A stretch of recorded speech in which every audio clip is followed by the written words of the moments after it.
Our next step for getting our pie crust ready is to put it into our pie pan. Now, if you use the wax paper, then it's much easier to get it in.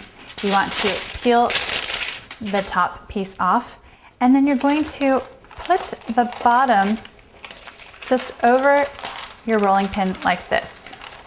And get it over it so it's hanging on, and it makes it much easier for putting it into your pie pan. You're just going to gently unroll it and center it a bit.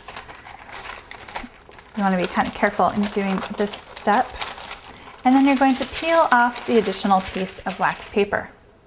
Now you really want to get it sitting in your pie crust. So you're going to press it down a bit so that you get all of the corners in there. And now for our sweet potato pie, so that you have a slightly elevated edge of the pie crust, we're just going to take the edge and roll it under. This will mean that your filling has a little bit higher to go, because this is a pie which is going to kind of poof up a bit when it cooks. So you want to get that edge rolled under. And once you get the entire edge rolled under, then you can start doing a more decorative edge. You can kind of do fingerprints in there to get a nice scalloped edge there.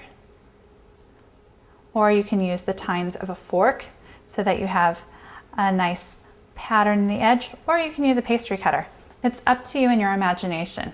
We want to make sure just to get all of the edge turned under and then do a nice decorative border.